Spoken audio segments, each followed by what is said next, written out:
अऊज़ु बिल्लाहि मिनश्शैतानिर्रजीम बिस्मिल्लाहिर्रहमानिर्रहीम। सूरह फातिर, सूरत नंबर 35, मक्की सूरह मुबारका है और 6 से 10 नबवी नबूवत के छठे से 10वें साल के दौरान इस सूरह मुबारका का नुज़ूल हुआ। और ये वो वक्त था जब आप सल्लल्लाहु अलैहि वसल्लम की मुखालिफत में बहुत शिद्दत आ गई थी। कुफ़ार और कुरैश मक्का जो हैं वो आप सल्लल्लाहु अलैहि वसल्लम को बहुत तंग कर रहे थे, आपकी बहुत ज़्यादा मुखालफत, और उस मुखालफत में आपको शदीद नुकसान पहुँचा रहे थे। इस सूरह मुबारका में कुरैश की उस मुतकब्बिर क़ियादत को कानूनी जज़ा और सज़ा बताकर अल्लाह सुब्हानहू व तआला के उस कानून को समझाकर हलाकत की धमकी दी जा रही है। फातिर का मतलब है पहली बार पैदा करने वाला। इस सूरह मुबारका की पहली आयत में ये लफ्ज़ आया है, इसी हवाले से फिर इसका नाम फातिर रखा गया। इस सूरह मुबारका में इंसान को अल्लाह सुब्हानहू व तआला की निशानियों की तरफ मुतवज्जे किया गया है जो कि उसके आसपास इस दुनिया में फैली हुई हैं, और फिर इसी तरह मरने के बाद की ज़िंदगी ऐसे दलाइल के ज़रिए से साबित की गई है कि जो बहुत ईजीली, बहुत अच्छे से समझ में आ सकते हैं ज़रा सा गौर व फिक्र करने से। इसी तरह अल्लाह सुब्हानहू व तआला फरमाते हैं कि जो अल्लाह बारिश से मुर्दा ज़मीन को ज़िंदा कर देता है, जो इंसान को तख्लीक के मुख्तलिफ मराहिल से गुजारता है, वही मुर्दों को भी दोबारा ज़िंदा करेगा। इसी तरह इस सूरह मुबारका में ईमान और हिदायत, कुफ्र व दलालत और मुख्तलिफ जो मुनाफ़िक़त के रवैये हैं उनके दरमियान मुख्तलिफ मिसालों के साथ फ़र्क को वाज़े किया गया है। जैसा कि बताया गया है कि जैसे इंसान जो देख सकता है, बीना और नाबीना, यानी जो नहीं देख सकते, जो ब्लाइंड है, वो बराबर नहीं हो सकते। इसी तरह जो जिंदा और मुर्दा है वो भी बराबर नहीं हो सकता। इसी तरह अंधेरा और रोशनी भी बराबर नहीं है, ना ही धूप और छांव बराबर है। तो काफिर और मोमिन भी बराबर नहीं हो सकते। इसी तरह इस सूरह मुबारका में ये बताया गया है कि अल्लाह के वादे सच्चे हैं। तुम्हें दुनिया जो है वो अपने धोखे में इन्वॉल्व ना कर दे, इस दुनिया की ज़ेबो ज़ीनत के धोखे में ना आ जाना। शैतान तुम्हारा दुश्मन है, इसे अपना दुश्मन समझो और इस बात को रियलाइज़ करो, इस बात का एहसास करो कि ये दुनिया जो है ये ख़त्म हो जाने वाली है। लेकिन शैतान तुम्हारे दिल में इस दुनिया की ऐसी मोहब्बत और कशिश डाल देता है कि इंसान अपनी मौत के को जानने के बावजूद, उसको पता है कि हमने चले जाना है दुनिया से, हमेशा नहीं रहना, इसके बावजूद वो दुनिया को अपना अबदी घर बनाकर बैठ जाता है। इसी तरह ये इस सूरह मुबारका में तज़किरा है कि जो भी इज़्ज़त चाहता है उसे इस बात का यकीन होना चाहिए कि इज़्ज़तों का मालिक अल्लाह सुब्हानहू व तआला है, ना कि इंसान। इसी तरह इस चीज़ का तज़किरा है कि इंसानों, तुम अपनी जो हैसियत है या औकात है उसको समझो। तुम सब फ़कीर हो, तुम्हारे पास अल्लाह अगर तुम्हें कुछ ना दे तो तुम्हारे पास अपना कुछ भी नहीं है, और वो अल्लाह तुम्हारी तमाम चीज़ों से बेनियाज है। अगर वो चाहे तो तुम्हें ख़त्म करके कोई नई मखलूक पैदा कर ले, लेकिन वो तुम्हें वक्त देता है, तुम्हें ढील देता है, तुम्हें पलटने के और तौबा करने के मौके देता है। ये उसके गफूर रहीम होने की निशानी है। इस सूरह मुबारका में ख़ास तौर पर किताब या अहले किताब, यानी जो भी अल्लाह की वही नाजिल हुई उनके हवाले से 3 किस्में बयान की गई हैं। नंबर 1, यानी ऐसे लोग जिनके पास किताब है, अल्लाह की रेवलेशन है, कि जो किताब पर अमल करते हैं, किताब पर ईमान रखते हैं लेकिन अमल नहीं करते। नंबर 2, यानी ऐसे लोग कि ईमान तो है लेकिन अमल नहीं है। नंबर 2, जो अमल तो करते हैं लेकिन कभी कभार गुनाह और कोताहियां कर लेते हैं। और तीसरे वो लोग हैं जो अल्लाह की किताब के तमाम हुकूक अदा करते हैं, दीन की खातिर कुर्बानियां देते हैं, अपने आप को गुनाहों से बचाने की कोशिश करते हैं, और गलती हो जाए तो फौरन तौबा करने वाले हैं। यही लोग असल में कामयाब हैं। सूरा यासीन, सूरत नंबर 36, मक्की सूरा मुबारका है और इस सूरह मुबारका का नुज़ूल नबी सल्लल्लाहु अलैहि वसल्लम के क़याम मक्का के 5वें से 10वें साल के दरमियान हुआ।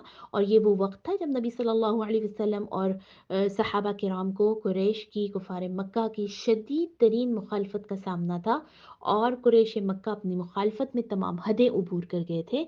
इसीलिए इस सूरह मुबारका में आपको अल्लाह सुब्हानहू व तआला का एक जलाली अंदाज जो है वो देखने को मिल रहा है, जिसमें ख़ास तौर पर अल्लाह सुब्हानहू व तआला कुफ़ार मक्का को और कुरैश मक्का को मुखातिब करके अपनी कुदरत और अपनी ताकत और इख्तियार का बयान करते हुए तौहीद, आखिरत और कुरान मजीद और नबी सल्लल्लाहु अलैहि वसल्लम पर ईमान लाने की दावत दे रहे हैं। इसी तरह इस सूरह मुबारका में एक मोमिन जो पिछली किसी उम्मत का था उनके हवाले से एक सैंपल दिया गया है कि जो अल्लाह पर ईमान लाता है उसके अंदर ख़ास तौर पर 10 तरह की सिफ़ात जो हैं वो पाई जानी चाहिए। नंबर 1, साहिब इस्तिक़ामत हो, यानी अपने रस्ते पर, उस दीन के रस्ते पर जमा रहे।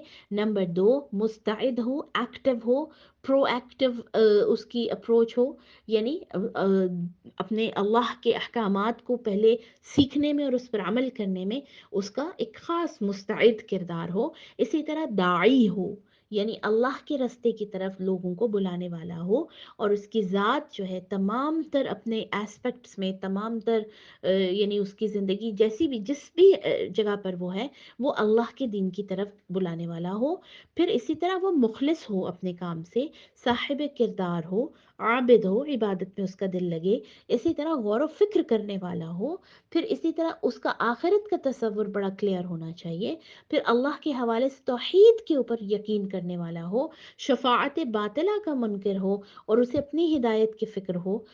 اسی طرح اس چیز کا بھی بیان کیا گیا ہے کہ لوگوں کو بلانے میں، لوگوں کو اللہ کے دین کی طرف دعوت میں حکمت سے کام لے. اور آخری جو صفت مومن کی بیان کی گئی ہے کہ خاص طور پر دوسروں کے لیے درد مند اور درد دل رکھنے والا ہو.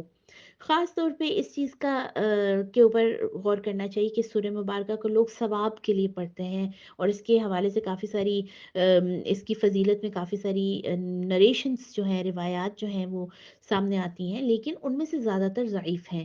اس کو خاص طور سے سورہ مبارکہ کو اللہ سبحانہ و تعالیٰ کی جیسے باقی تمام صورتیں ہیں اور وہ ساری کی ساری فضیلت کے حامل ہیں، تو اس کا جو پیغام ہے اس کو انڈرسٹینڈ کر کے پڑھنا بہت ضروری ہے کہ اللہ ہی ہے جو کن فرما دے تو کام ہو جاتا ہے، اور اس کی طاقت اور اختیار اس قدر وسیع ہے کہ اس کو کسی کی بھی اپنے مدد یا اسسٹنس کی ضرورت نہیں ہے. اسی طرح انسان کو آخرت کی تیاری کے حوالے سے یہ سورہ مبارکہ جو ہے وہ بڑا الرٹ کرتی ہے، اسی لیے اس کو سمجھ کر پڑھنا بہت زیادہ ضروری ہے. اس سورہ مبارکہ میں ایک خاص آیت جس میں اللہ سبحانہ و تعالیٰ فرماتے ہیں کہ الیوم نختم علی افواہہم وتکلمنا ایدیہم وتشہد ارجلہم بما کانوا یکسبون. یہ قیامت کے دن انسان کا منہ بند کر دیا جائے گا اور اس کے ہاتھ پاؤں اور باقی اعضاء بولیں گے، وہ بات کریں گے، اور انسان کے سارے اعمال کو کھول کر رکھ دیں گے. بہت ہی الرٹ کر دینے والی آیت ہے. اللہ تعالیٰ ہمیں اس سورہ مبارکہ کو سمجھ کر پڑھنے اور اس سے خاص طور پر اپنی زندگیوں کو بہتر کرنے کی توفیق عطا فرمائے. سورہ الصافات، سورت نمبر 37 مکی سورہ مبارکہ ہے، اور اس کا نزول نبی صلی اللہ علیہ وسلم کے قیام مکہ کے 6 سے 10ویں سال کے درمیان میں ہوا. اور اس کا اور اس سے جو پچھلی صورتیں ہیں سورہ یاسین اور سورہ فاطر، ان تمام یعنی ان تینوں صورتوں کا جو زمانہ نزول ہے وہ تقریباً ایک جیسا ہے. اس سورہ مبارکہ میں قریش مکہ کے مختلف جو ان کے جرائم ہیں اس کا تذکرہ ہے کہ کبھی وہ فرشتوں کو اللہ کی بیٹیاں قرار دیتے تھے، کبھی آخرت کا انکار کرتے تھے، کبھی نبی صلی اللہ علیہ وسلم کو ساحر، کبھی مجنو، کبھی آپ کو شاعر، اور طرح طرح کی آپ پر باتیں کرتے رہتے تھے. چنانچہ اس چیز کا تذکرہ ہے کہ یہ جو فرشتے جن کو یہ قریش جو ہے وہ اللہ کی بیٹیاں بتا رہے ہیں، یہ تو اللہ کی مخلوق ہیں، اللہ کے سامنے صف باندھے کھڑے رہتے ہیں، اللہ کا ذکر کرنے والے ہیں، اللہ کی الوہیت میں یا اس کے کاموں میں شریک نہیں ہیں، بلکہ اللہ کی مطیع ہیں، اللہ کی جو جیسے اللہ ان کو حکم دیتا ہے وہی کرنے والے ہیں. اسی طرح توحید کا بیان ہے، مرنے کے بعد دوبارہ زندہ ہونے کا بیان ہے، حساب کتاب دینے کے حوالے سے قیامت کے بعد کی جو زندگی ہے اس کا تذکرہ ہے، اور نبی صلی اللہ علیہ وسلم پر ایمان لانے کی دعوت دیتے ہوئے سابقہ 9 انبیاء کرام کی یعنی 9 انبیاء کرام کا سیمپل اس سورہ مبارکہ میں دیا جا رہا ہے کہ کیسے ان کے خدمات اور انہوں نے دعوت و تبلیغ جو ہے وہ خالص ہو کر اللہ سبحانہ و تعالیٰ کے لیے کی. تو انبیاء مخلص، مومن، محسن اور اللہ کے نیک اور فرما بردار بندے ہوتے ہیں، اور ان مخلصین کو ایسی جنت ملے گی جس میں لذیذ چیزیں، باعزت زندگی ہوگی، صاف ستھری زندگی ہوگی، اور ان کے لیے بے تحاشا نعمتیں جنت میں ان کی منتظر ہیں. اسی طرح جنتیوں کو ان کی فرمائش پر ان کے وہ دوست اور جاننے والے بھی دکھائے جائیں گے جو جہنم میں عذاب بھگت رہے ہوں گے، اور تب جنتی جنت کی نعمتوں کو یہ کہتے ہوئے مزید انجوائے کریں گے کہ اللہ کا شکر ہے کہ اللہ نے مجھے اپنے فضل سے بچا لیا کہ میں اپنے اس دوست کی باتوں میں نہیں آیا، ورنہ یہ دوست مجھے بھی جہنم میں لے جاتے.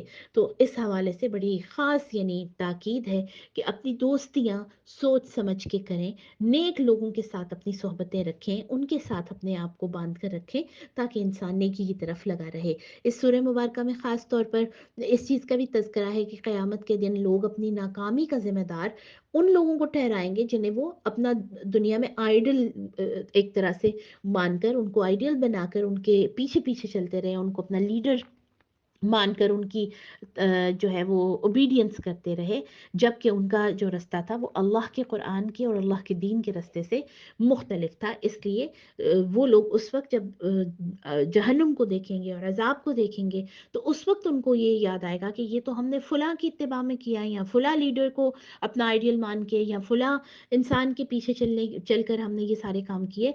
तो उनको ये कहा जाएगा कि क्या तुम्हारे सामने कुरान और सुन्नत नहीं थी? क्या तुम्हारे सामने अल्लाह सुब्हानहू व तआला का दीन नहीं था कि तुम आँखें, कान, दिल और दिमाग बंद करके अंधाधुंध उनकी पैरवी करते रहे? और जो तुम्हारे ये सो कॉल्ड लीडर्स और सो कॉल्ड जो आइडल्स होते हैं, और सो कॉल्ड जो इंसान अपने रोल मॉडल्स बना के फिर रहा होता है और फिर उन्हीं के मुताबिक अपनी ज़िंदगी, उन्हीं की नकल में, उनकी कॉपी करते हुए गुज़ारता है और अपनी लाइक्स एंड डिसलाइक्स को बनाता है, तो क्या तुम्हारे सामने अल्लाह का रास्ता नहीं था? अल्लाह का कुरान नहीं था?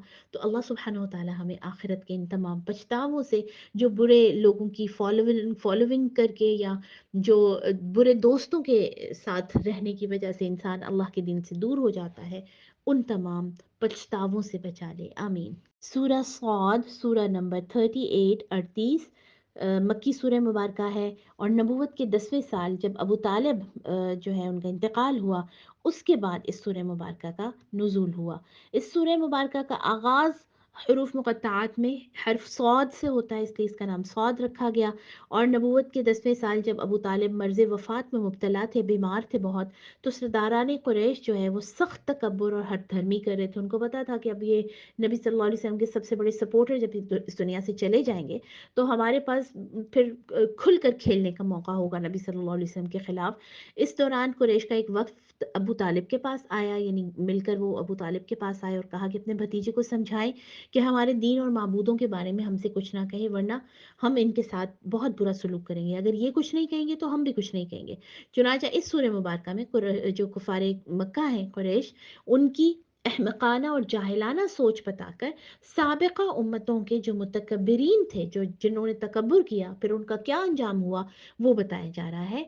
इसके साथ साथ नबी सल्लल्लाहु अलैहि वसल्लम को सब्र की तलकीन करते हुए दो तरह के नबियों का जिक्र किया गया है। दो सैंपल्स दिए गए साबिका अंबिया में से। नंबर एक, हज़रत दाऊद अलैहिस्सलाम, जिन्हें अल्लाह ने ज़ाहरी, बातनी, दुनियावी, दीनी, यानी हर तरह की ताकत और कुव्वत से नवाजा था। और उनका तज़किरा है कि वो एक दिन रोज़ा रखते, एक दिन अफ्तार करते, आधी रात को सोते और आधी रात इबादत करते थे। यानी रात को दो हिस्सों में तकसीम उन्होंने किया हुआ था, आधी रात नींद के लिए और बाकी आधी रात इबादत के लिए। वसी सल्तनत के बादशाह थे, जलील कदर पैगंबर थे। उन्हें अल्लाह ने जिक्र करने वाला दिल, शुक्र करने वाली ज़ुबान और इंतहाई खूबसूरत सहर तारी कर देने वाली आवाज़ अता की थी। जबकि उनके बेटे हज़रत सुलेमान अलैहिस्सलाम को उनसे भी बड़ी सल्तनत और हुकूमत अता हुई थी कि चरिंद परिंद, हवा, जन्नात वगैरह सब उनके लिए मुसख्खर कर दिए गए थे। और दूसरी तरफ जो दूसरा सैंपल दिया गया हज़रत अय्यूब अलैहिस्सलाम का, कि उनके पास भी बहुत दौलत थी, बागात और हवेलियाँ थी, हर तरह के नौकर चाकर औलाद।